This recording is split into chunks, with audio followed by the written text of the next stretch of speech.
Hello, everybody. Hope you guys are doing good so far today. And I thought it was time, since we're getting close to the draft now. We're 11 days away from the we're 11 days away from the NFL draft. 11 days away from the Seahawks making a franchise-altering selection.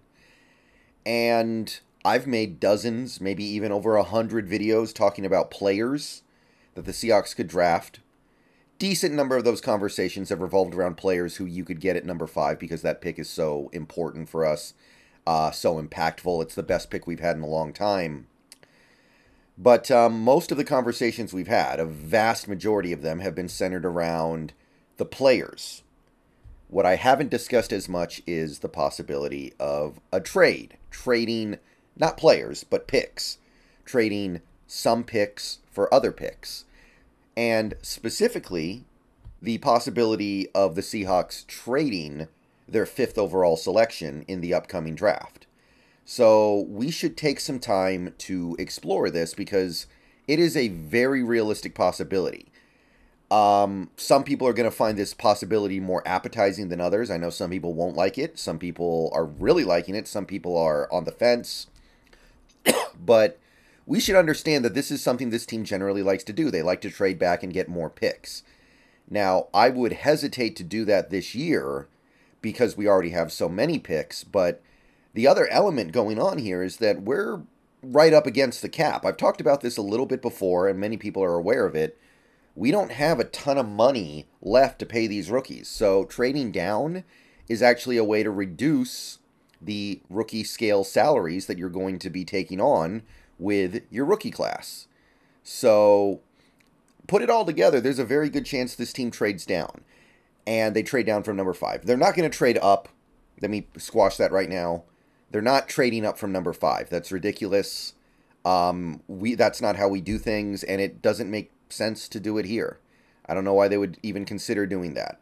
So I don't believe that's on the table. Maybe they discuss it briefly to see if maybe they can fleece a team, but short of one of the GMs ahead of us just deciding, oh, we don't really care about that pick, we'll give it away for basically nothing to Seattle, it's not going to happen. So I want to be clear here, we're talking about a trade down. So I put together a series of Seahawks trade down scenarios, and here's the thing. If we're going to trade down, the main reason why we trade down from 5 is because there's a team that really wants a quarterback at 5 that wants to trade up to make sure they get that quarterback. So there should be heavy demand and desire from the team trading up to get that pick. So therefore, you should be able to do very well in that trade. So here's my first trade scenario number 1. I'm going to present 6 scenarios, and you guys can decide which ones you like the best. This first one is the Raiders, the Las Vegas Raiders, get our number 5 overall pick. And we get, hold on, this is going to be a two-parter. We get their pick at 7, so we move down 2 spots in the top of the first. And we pick up the Raiders' 3rd rounder and 4th rounder. Now, if you look at the draft value charts, we win that trade by a little bit, a good amount. But look, if a team wants to trade up with us to draft QBX, then they should have to give up a little extra. They're the team that is going up to get that quarterback they really want, so I have no problem pushing it a little bit. So we pick up their 1st rounder, their 3rd, and their 4th. I think you can put some pressure on the Raiders. Now, granted, the Raiders do have Jimmy Garoppolo to that 3-year deal, but I think they understand that Garoppolo is not the greatest thing, and they're probably looking at some of the quarterbacks in this draft thinking, you know, we need to start thinking about the future here a little bit. And Anthony Richardson would look pretty good sitting behind Jimmy G for a year or two. Now, after you get this trade done with the Raiders, here's what you do. You then flip your picks that you got, the 3rd rounder and the 4th rounder, to the Buffalo Bills. And don't get caught up on the precise team that I'm trading with here, okay? In this example, I say the Buffalo Bills. But it could be any team in this area of the draft that is willing to trade down for extra picks. So in this scenario, I propose Seattle gets another pick at the back end of the 2nd round, and Buffalo picks up a 3rd rounder and a 4th rounder. So basically, Seattle moves back in the draft 2 spots. but I don't want to pick up 2 extra picks. So I package those 2 extra picks into a late second rounder. So I like that. I think that's pretty solid, pretty effective way of making sure that you don't end up paying your rookies too much. So yeah. So in summary, you move down 2 spots, and then you pick up a late second round pick. It comes out pretty good in the value chart, so it can work. It's theoretically possible. Okay, trade scenario number 2 next up here. Atlanta. We're trading with the Atlanta Falcons. That's a team that maybe wants a quarterback. Maybe they want Anthony Richardson.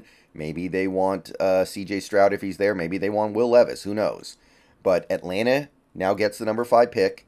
Seattle picks up the 8th pick, and very simply, the Falcons' second rounder, number 44 overall. Very simple trade, good, reasonable value, sounds good to me. All right, now let's incorporate a little more complexity to the mix here with trade scenario number 3 with Atlanta again. Let's see some other ways we could make a deal with Atlanta for their to move up with us. Atlanta gets our 5th overall pick.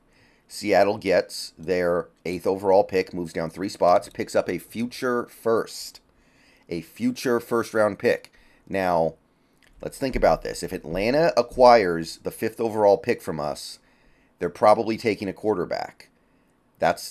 Atlanta's not a very good team right now. They got a lot of problems. They got a lot of things to fix. Now, they're not in a very good division, but there's no reason to believe that Atlanta is earmarked to take control of that division in 2023. So odds are pretty good that Atlanta team doesn't make the playoffs in 2023, and your first-round pick that you're getting out of this trade, the 2024 first, ends up being pretty good. Maybe not a top 10 pick, but it should be a top 15 pick most of the time, I think. So in this scenario, you're not getting the immediate return, but you are getting a pretty lucrative, potentially lucrative 2024 return. So that's another way you could do this. Move down 3 spots, pick up a future first-round pick, and Atlanta gets their quarterback. And by the way, if Atlanta's quarterback is Anthony Richardson, he's not going to impact the Falcons in 2023 in a positive way at all, probably. So you are basically trading them a quarterback that's not going to help them at all in 2023, and you're getting their pick the next year. That's pretty great. If it was somebody like a C.J. Stroud, that's a little different, because C.J. Stroud might actually help drive that team to the playoffs in 2023. But if it's Anthony Richardson, not so much. All right, now we have another trade scenario. We're doing trade scenario number 4 here. We're trading with the Tennessee Titans, and there are a few different ways we can play this. This first one keeps things relatively straightforward and simple. Tennessee gets our pick at number 5, and we get their pick at 11. So we move back 6 spots, and we pick up a second and third rounder for our trouble. A middling second, middling third. It is a little bit of a win for the Seahawks on the value chart by a couple hundred points, but if Tennessee wants to move up and get their QB of the future, that is the cost. That is, go look at the Dolphins 49ers trade involving Trey Lance. That's the way things go. You got to pay a little bit extra if you want to move up into the top 5. Now, again, I don't want to pick up 2 additional picks because then I'm paying my rookies too much, and I don't need that many rookies. So I am going to be rolling those 2 picks together, the 41st overall and the 72nd overall, and I'm rolling it into a first rounder, a late first rounder. I said the Cowboys, but it could be any team picking that area. It could be like the Bills or the Bengals. I'm picking up round 1, pick 26. So basically, I'm moving back 6 spots from 5 to 11, and I'm picking up a pick at 26. So now I have 3 first-round picks. Pretty excited about that. Feeling pretty good about myself if that's the way things go. You move back 6 spots. You're still going to get a really good player in the draft at number 11, and you're packaging your bonus picks for another first. Sign me up for that. All right, now we have trade scenario number 5. This is another Tennessee trade. Tennessee gets our 5th overall pick. Seattle gets the first-round pick for the Titans in this year, 11. Their third-round pick, 72 overall, and instead of the second-round pick, we're getting their 2024 first. The Titans, another good example of a team that might not be very good in 2023. In fact, I think it's probably likely they're not that good in 2023. They are blowing it up. They don't really have a quarterback. If they take Anthony Richardson at 5, they still won't have a quarterback. They're probably just going to bring back Tannehill until he gets hurt again, and then either throw Anthony Richardson into the fire or start some whatever veteran that they can randomly pick up. I mean, last year they literally got down to Josh Dobbs, or maybe they're going to let Malik Willis go get killed out there. I don't know. That Titans team, if I were the Titans, I wouldn't be willing to trade my future first because I wouldn't be expecting to be good in 2023. But if they are, this could be a really good trade. You move back 6 spots, pick up a pick that could be really good in 2024. Like, this could be a top 8 pick easily, I think. That Titans team should not be good unless they're going to trade way up to get C.J. Stroud or acquire, like, Aaron Rodgers or something like that, maybe. And honestly, even if they did that, they don't have much in the way of receivers right now. They're cutting defensive players. So it should be a pretty good deal, and you're getting an extra third-rounder out of it. Okay, so those are the 2 scenarios with the Titans. I have one more scenario here. This is the Washington Commanders. So they're getting new ownership pretty much any day now. Josh Harris coming in there, throwing $6 billion up to buy the team. So he's buying the Commanders, and he decides, I want to make a big splash. We don't have a quarterback. My fans are bored. This team is going nowhere. Let's move up into the top 5 to get a quarterback. You're moving all the way back to 16. I need 2 future firsts on top. 2024 first, 2025 first, and the Washington first-round pick this year, the 16th. Washington, they're not a bad team, but they don't have a quarterback right now. Their quarterback right now is what? Jacoby Brissett. And if they get a guy like, say, Anthony Richardson, he might not really be playing much the next 2 years. So you're going to be riding and dying with Jacoby Brissett for maybe 2 years. Yeah, I want to have your picks. So that's a really appealing option as well if you want future assets. All right, those are my trade scenarios for the number 5 overall pick. Let me know what you guys think. Those are my favorites. Let me know if you have any other ideas. Go Hawks.